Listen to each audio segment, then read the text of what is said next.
कहते हैं कार्तिक मास में किया गया एक भी सत्कर्म जीवन की दिशा बदल देता है।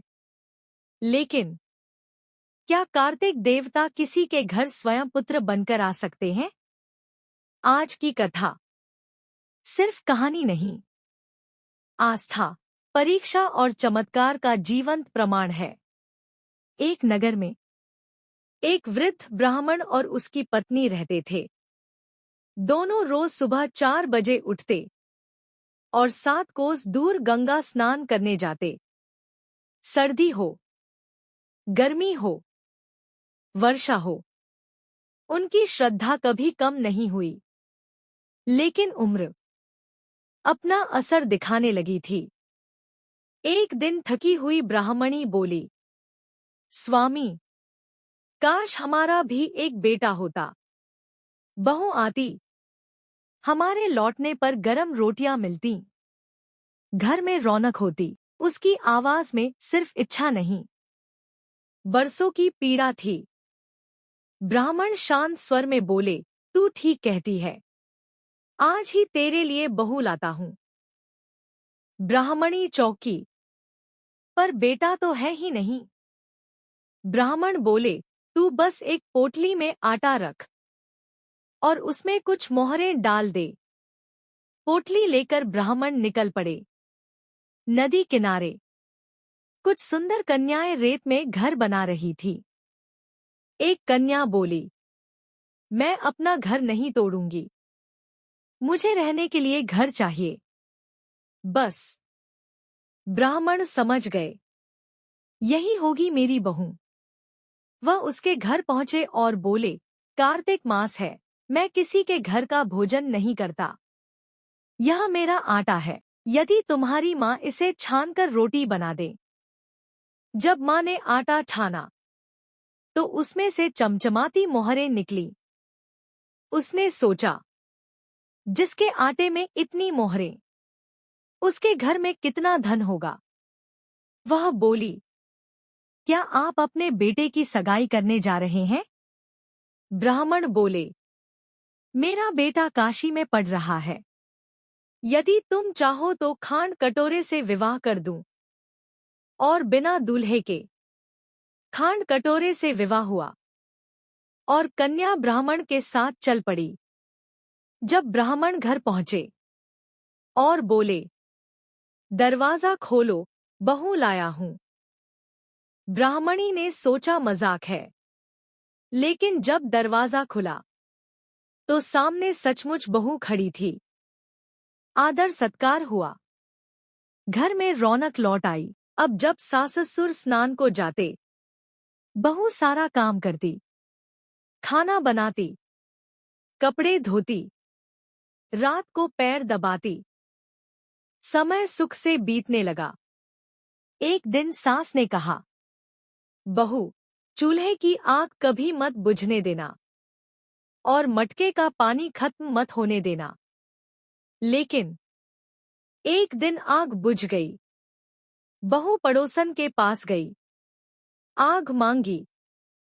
पड़ोसन हंसी, तुझे धोखा दिया है, इनका कोई बेटा नहीं। बहू बोली, नहीं, उनका बेटा काशी में पढ़ता है। पड़ोसन ने जहर घोल दिया, तुझे झूठ बोल कर लाए हैं। बहू का मन डगमगा गया। उसने जली रोटियां बनाई, बिना नमक की दाल परोसी, खीर का चमचा दाल में, दाल का चमचा खीर में डाल दिया। जब सास ने पूछा, आज ऐसा भोजन क्यों? बहू बोली, एक दिन ऐसा खा लोगे तो क्या बिगड़ जाएगा।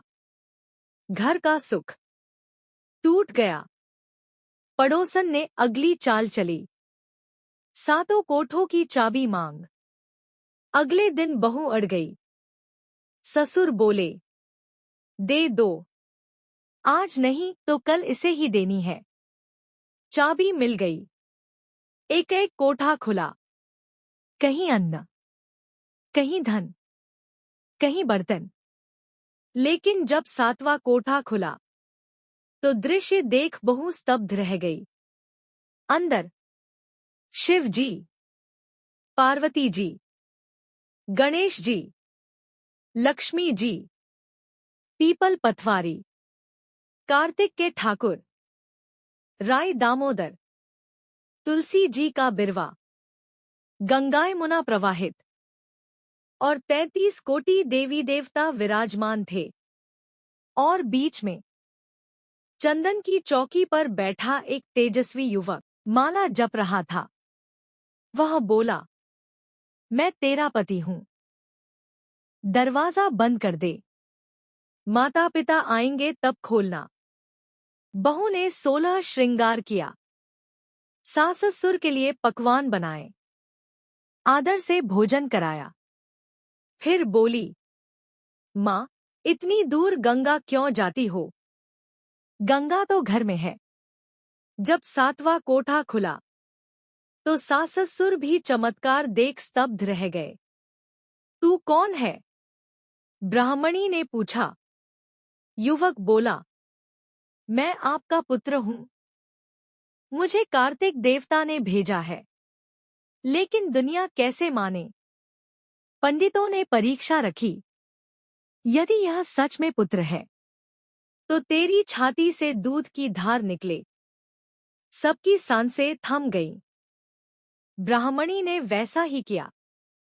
चमड़े की अंगियां फट गई और दूध की उजली धार निकलकर सीधे युवक की दाढ़ी मूंछ भिगो गई। पवन थम गया, जल ठहर गया, आकाश गूंज उठा। पवन पानी से बहुबेटे का गठजोड़ बंध गया। सत्य प्रकट हो चुका था। ब्राह्मण अब्राह्मणी की आंखों से आंसू बह रहे थे। उनकी सूनी गोद भर चुकी थी। हे कार्तिक के ठाकुर, जैसे उस ब्राह्मण को बहुबेटा दिया वैसे ही सबको देना। जो इस कथा को श्रद्धा से सुनता है उसके जीवन के बंद कोठे खुल जाते हैं। क्योंकि भगवान दूर नहीं, वो बस आस्था के 7वें कोठे में बैठे हैं। यदि आपको यह कथा स्पर्श कर गई हो तो कमेंट में लिखें, जय कार्तिक देव। और याद रखिए, सच्ची श्रद्धा कभी व्यर्थ नहीं जाती।